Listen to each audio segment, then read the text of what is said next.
প্রিয় শিক্ষার্থীরা, অভিনন্দন। আমি নাজমুন নাহার, সহকারী অধ্যাপক রসায়ন, রংপুর সরকারি সিটি কলেজ, রংপুর। আমার অনলাইন ক্লাসে তোমাদের স্বাগতম। আমাদের বিগত ক্লাসগুলোর ধারাবাহিকতায় আজকে আমরা আলোচনা করব জৈব রসায়ন অধ্যায় থেকে জৈব যৌগের সমানতা।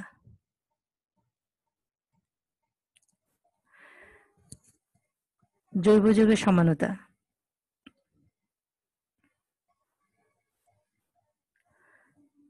যেসব যৌগের আণবিক সংকেত এক ও অভিন্ন হওয়া সত্ত্বেও এদের গাঠনিক সংকেত ও অনুস্থিত পরমাণুসমূহের ত্রিমাত্রিক বিন্যাসের ভিন্নতার কারণে এদের ভৌত ও রাসায়নিক ধর্মে পার্থক্য দেখা যায়, সেসব যৌগকে পরস্পরের সমাণু বলে এবং যৌগের এরূপ ধর্মকে সমানতা বা আইসোমারিজম বলে।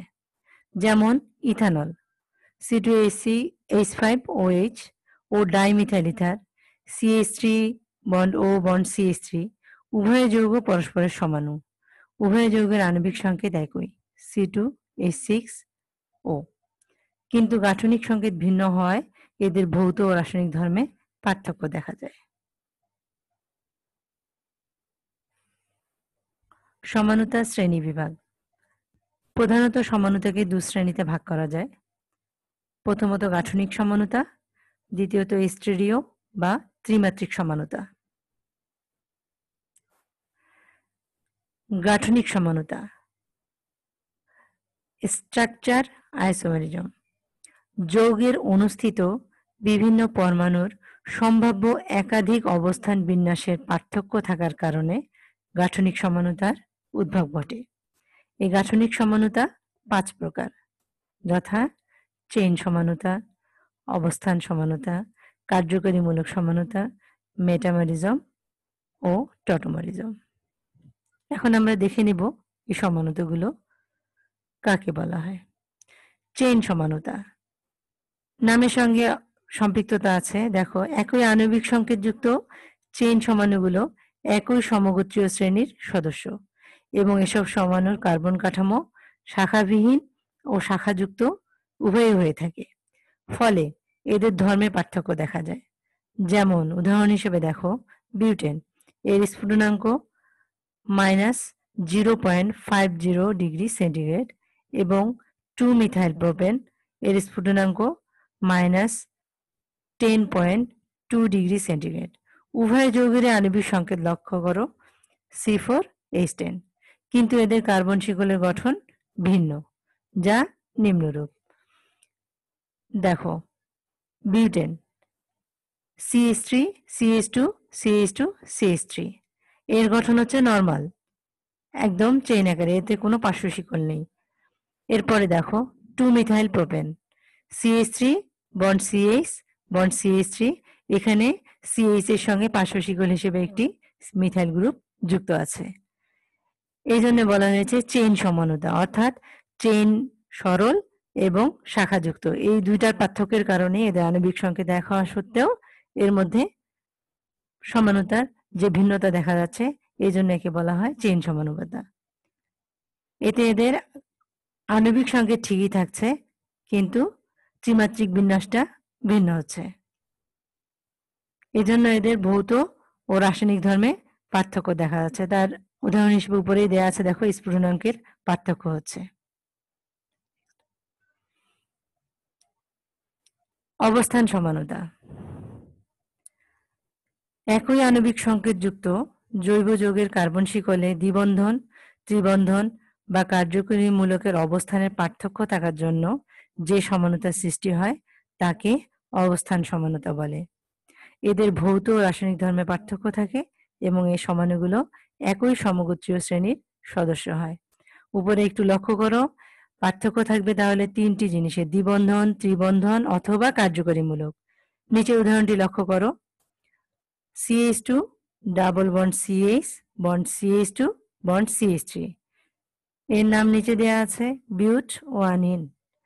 পাশের যৌগটি লক্ষ্য করো, CH3 bond CH double bond CH bond CH3, অর্থাৎ একই আণবিক সংকেত, শুধুমাত্র দ্বিবন্ধনের অবস্থানের ভিন্নতার কারণেই এদের নাম দেখো বিউট ও আনিন। স্ফুটনাঙ্ক 1.4 ডিগ্রি সেন্টিগ্রেড এখানে, আর ওখানে 6.5 ডিগ্রি সেন্টিগ্রেড। অর্থাৎ এখানে অবস্থান সমুন্নতা হয়েছে শুধুমাত্র দ্বিবন্ধনের অবস্থানের পার্থক্যের কারণে। কার্যকরীমূলক সমানতা। একই আণবিক সংকেতযুক্ত দুটি যৌগের অনুস্থিত কার্যকরীমূলকের বিভিন্নতার কারণে উদ্ভূত সমানতাকে কার্যকরীমূলক সমানতা বলে। যেমন অ্যালকোহল ও ইথারের মধ্যে এবং অ্যালডিহাইড ও কিটানের মধ্যে কার্যকরীমূলকের সমানতা ঘটে। উদাহরণগুলো লক্ষ্য করো। Ethanol CH3CH2OH। আবার একই আণবিক সংকেতযুক্ত দেখো CH3 বন্ড ও CH3 অর্থাৎ ডাইমিথাইল ইথার। শুধুমাত্র এখানে কার্যকরীমূলক ইথানলের ক্ষেত্রে বন্ড ওএইচ আর ডাইমিথাইল ইথারের ক্ষেত্রে বন্ড ও বন্ড। আণবিক সংকেত একই C2H6O।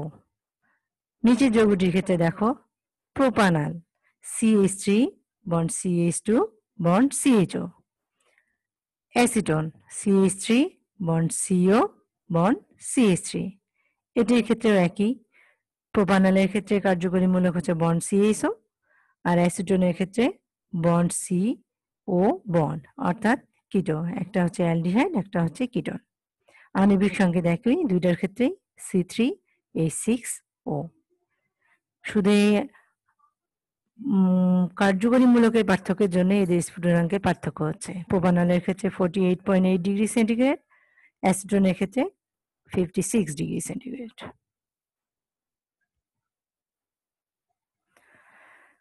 মেটামারিজম। একই সমগোত্রীয় শ্রেণীর অন্তর্ভুক্ত সমাণুগুলোতে কার্যকরীমূলকের উভয় পাশে কার্বন পরমাণু সংখ্যার ভিন্নতা থাকে, তখন এসব সমাণুকে মেটামার বলে এবং এদের প্রদর্শিত ধর্মের পার্থক্যকে মেটামারিজম বলে। দ্বিযোজী কার্যকরীমূলক যুক্ত ইথার, কিটোন ও সেকেন্ডারি অ্যামিনের ক্ষেত্রে মেটামারিজম ঘটে। উদাহরণ হিসেবে দেখো CH3 বন্ড ও CH2CH2CH3 অর্থাৎ মিথক্সি প্রোপেন। এর স্ফুটনাঙ্ক দেওয়া আছে 39 ডিগ্রি সেন্টিগ্রেড। পরের যৌগটির ক্ষেত্রে দেখো CH3CH2 বন্ড ও CH2CH3। এটি হচ্ছে ইথক্সি ইথেন। স্ফুটনাঙ্ক 34.5 degree centigrade. উভয় ক্ষেত্রে আণবিক সংকেত কিন্তু C2H6O। শুধুমাত্র কার্যকরীমূলকের পাশে দেখো প্রথমটির ক্ষেত্রে প্রথমে আছে শুধুমাত্র একটি মিথাইল গ্রুপ এবং পরে একটি প্রোপাইল গ্রুপ, আর দ্বিতীয়টির ক্ষেত্রে দেখো কার্যকরীমূলকের উভয় পাশে আছে একটি করে ইথাইল গ্রুপ। অর্থাৎ কার্যকরীমূলকের উভয় পাশে কার্বন সংখ্যার পার্থক্যের কারণেই শুধুমাত্র মেটামরিজম ঘটছে বা এই সমানতার উদ্ভব হচ্ছে। নিচের যৌগটি লক্ষ্য করো CH3 bond CO CH2 CH2 CH3। এটির নাম হচ্ছে পেন্টান 2-on। আবার CH3 CH2 bond CO bond CH2 CH3, এটাও পেন্টান 2-on। নামকরণ ঠিক আছে, শুধুমাত্র কার্যকরীমূলকের পাশে দেখো বন্ড সিওর পাশে একই অবস্থা। প্রথমটার ক্ষেত্রে শুধুমাত্র একটি মিথাইল গ্রুপ, পরবর্তীটির ক্ষেত্রে বন্ড কিটো গ্রুপের উভয় পাশে বন্ড CH2 CH3 অর্থাৎ একটি করে ইথাইল গ্রুপ যুক্ত আছে। এক্ষেত্রে একই আণবিক সংকেত C5H10O। টটোমারিজম। যে প্রক্রিয়ায় সমাণুগুলোতে যখন এক প্রকার কার্যকরীমূলক কাঠামো থেকে স্বতঃস্ফূর্তভাবে ভিন্ন প্রকার কার্যকরীমূলকে রূপান্তরিত হয় এবং উভয় কাঠামো সাম্য অবস্থায় বিরাজ করে, তখন তাকে টটোমারিজম বলে। এক্ষেত্রে একটু লক্ষ্য করো যে সমাণুগুলোতে কার্যকরীমূলকটি স্বতঃস্ফূর্তভাবে কোনো প্রকার বাহিরের তাপ, চাপ বা অন্য কোনো রাসায়নিক ইনফ্লুয়েন্স ছাড়াই স্বতঃস্ফূর্তভাবে তাদের মধ্যে কাঠামো পরিবর্তন করে এবং উভয় কাঠামো আবার সাম্য অবস্থায় বিরাজ করে, তখন তাকে আমরা টটোমারিজম বলবো। এই সমানতাকে গতিশীল কার্যকরীমূলক সমানতাও বলে, যেহেতু কার্যকরীমূলক স্বতঃস্ফূর্তভাবে আরেকটি কার্যকরীমূলকে রূপান্তরিত হয়। উদাহরণ হিসেবে দেখো CH3 bond C double bond O bond CH2 bond H অর্থাৎ প্রোপানন। আর দ্বিতীয়টি দেখো CH3 bond C bond OH double bond CH2। প্রোপাননের ক্ষেত্রে একটু খেয়াল করো, দেখো এখানে কার্বন থেকে একটি ইলেকট্রন টেনে নিচ্ছে অক্সিজেন, আবার পার্শ্ববর্তী গ্রুপে দেখো হাইড্রোজেন পাশ থেকে চলে আসছে আবার কার্বনে, এবং হাইড্রোজেন বন্ড তৈরি করছে অক্সিজেনের সঙ্গে। অর্থাৎ এই কাজগুলো স্বতঃস্ফূর্তভাবে ঘটছে, কোনো প্রকার তাপ চাপের প্রভাব ছাড়াই। তাহলে গঠিত কি হচ্ছে, যেহেতু CH3 বন্ড C এর পাশে একটি বন্ড ভেঙে চলে যাচ্ছে উপরে, তাহলে ওখানে তৈরি হচ্ছে একটা সিঙ্গেল বন্ড, আবার অক্সিজেন যুক্ত হচ্ছে হাইড্রোজেনের সঙ্গে, তাহলে CH3 বন্ড C উপরে যুক্ত হচ্ছে OH, আবার হাইড্রোজেন বন্ড যেহেতু পার্শ্ববর্তী বন্ডের সঙ্গে কোলাপস হচ্ছে, তাহলে এখানে তৈরি হচ্ছে একটি ডাবল বন্ড CH2, অর্থাৎ প্রোপিন টু অল। এই জন্য প্রথমেরটাকে বলা হয় কিটো সমাণু, পরের গঠনটাকে বলা হয় ইনল সমাণু।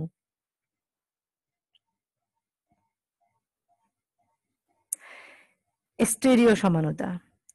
গ্রিক স্টেরিও শব্দের অর্থ হলো ত্রিমাত্রিক স্থান।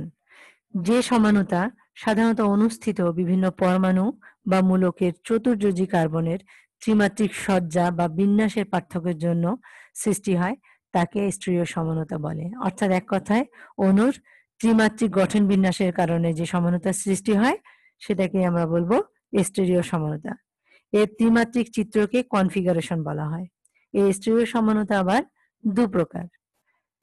প্রথমত জ্যামিতিক সমানুতা বা সিস্টার্স সমানুতা, দ্বিতীয়ত হচ্ছে আলোক সক্রিয় সমানুতা।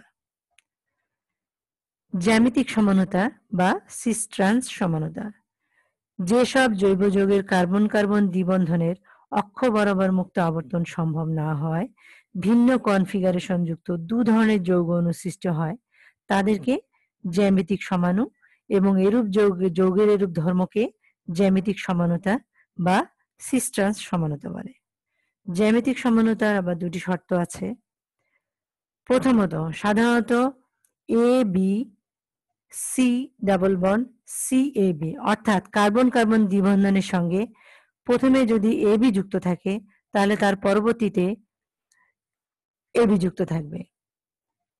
সংকেতযুক্ত প্রতিস্থাপিত অ্যালকিন সমূহ ও চাক্রিক জৈব যৌগ সমূহ জ্যামিতিক সমানুতা প্রদর্শন করে, অর্থাৎ কার্বন কার্বন দ্বিবন্ধনের সাথে উভয় পাশে দুইটি ভিন্ন মূলক যুক্ত থাকতে হবে, যাকে সিম্বলিক হিসেবে AB দেখানো হয়েছে।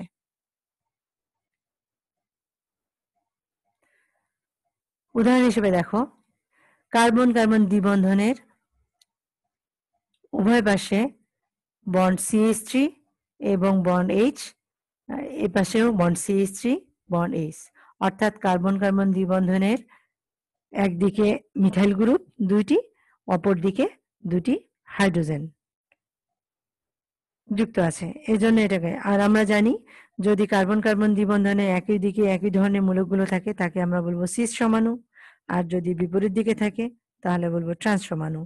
যেহেতু প্রথম যৌগটির ক্ষেত্রে মিথাইল গ্রুপ এবং হাইড্রোজেন গ্রুপ, মিথাইল গ্রুপ দুটি একই দিকে এবং হাইড্রোজেন গ্রুপও দুটি একই দিকে রয়েছে, তাই এর হবে সিস বিউট 2-ইন। অপর যৌগটির ক্ষেত্রে দেখো, এখানে কার্বন কার্বন দ্বিবন্ধনের একদিকে রয়েছে একটি মিথাইল গ্রুপ এবং একটি হাইড্রোজেন গ্রুপ, অপর দিকে রয়েছে একটি হাইড্রোজেন গ্রুপ একটি মিথাইল গ্রুপ।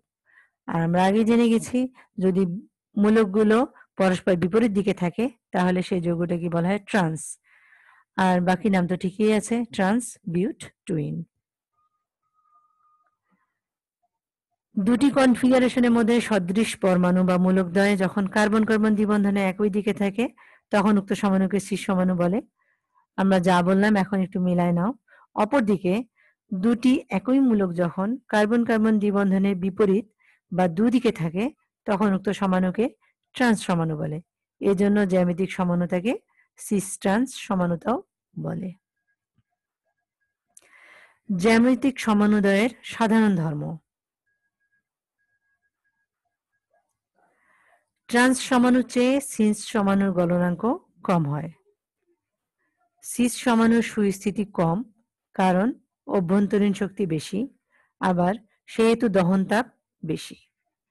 ট্রান্স সমাণুর চেয়ে সিস সমাণুর দ্রাব্যতা ও প্রতিসরাঙ্ক বেশি হয়। আলোক সক্রিয় সমানুতা। যেসব জৈব যৌগের 2 বা ততোধিক ভিন্ন কনফিগারেশন যুক্ত ভিন্ন সমাণু এক সমতুল্য আলো প্রতি ভিন্নরূপ আচরণ করে ওই সব যৌগকে আলোক সক্রিয় সমাণু বা আলোক সক্রিয় যৌগ বলে। এক সমতুল্য আলোর ক্ষেত্রে ওই সব যৌগের প্রতিক্রিয়াকে আলোক সমানুতা বলে। আলোক সক্রিয় সমানুতার বৈশিষ্ট্য: অপ্রতিসম কার্বন পরমাণু বা কাইরাল কেন্দ্র থাকে। উভয় সমাণুর কনফিগারেশন পরস্পরের দর্পণ প্রতিবিম্ব হয়। উভয় কনফিগারেশন পরস্পরের উপর অসমাপতিত হয়। এখানে বৈশিষ্ট্যগুলো একটু খেয়াল করো। কার্বন পরমাণু বা কাইরাল কেন্দ্র, আমরা কাইরাল কেন্দ্র সম্পর্কে আগেই জেনেছি যে একটি কার্বন পরমাণুর সঙ্গে যখন 4টি ভিন্ন গ্রুপ যুক্ত থাকে তখন আমরা তাকে বলবো কাইরাল কার্বন। এরকম কাইরাল কার্বন যখন কেন্দ্র হিসেবে যুক্ত থাকে তখন তাকে বলা হয় কাইরাল কেন্দ্র। আবার দ্বিতীয় ক্ষেত্রে দেখো, উভয় পরমাণু কনফিগারেশন পরস্পরের দর্পণ প্রতিবিম্ব হয়। নিচের উদাহরণটা খেয়াল করলে তোমরা দেখতে পারবা ডি ল্যাকটিক অ্যাসিড, অর্থাৎ কার্বন পরমাণুর সঙ্গে 4টি ভিন্ন মূলক, অর্থাৎ একটি হাইড্রোজেন মূলক, এটি হাইড্রোক্সিল মূলক, একটি অ্যাসিড মূলক এবং এটি মিথাইল গ্রুপ। এই 4টি ভিন্ন গ্রুপ যুক্ত আছে, তার মানে এটি একটি কাইরাল কার্বনটি, এবং যেহেতু এটি কেন্দ্রীয়ভাবে যুক্ত আছে তাই একে বলা হয় কাইরাল কেন্দ্র। এটি দর্পণ প্রতিবিম্ব। দর্পণের ক্ষেত্রে খেয়াল করো, আমরা জানি কি, আমরা যদি আয়নার সামনে বাম হাত রাখি তাহলে ডান হাত দেখতে পাবো। ঠিক একই জিনিস এখানে আছে।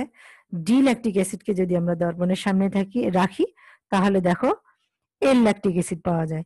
এক্ষেত্রে জাস্ট হাইড্রোজেন এবং হাইড্রোক্সিল মূলকের অবস্থানটা শুধু চেঞ্জ হয়ে যাবে। অর্থাৎ ডান হাত এবং বাম হাত আয়নার সামনে রাখলে যেরকম হয় যে ডান হাত রাখলে বাম হাত এবং বাম হাত রাখলে ডান হাত দেখা যায়, ঠিক সেই অবস্থাটাই এখানে ঘটে। 3 নম্বরে দেখো, উভয় কনফিগারেশন পরস্পরের উপর অসমাপতিত।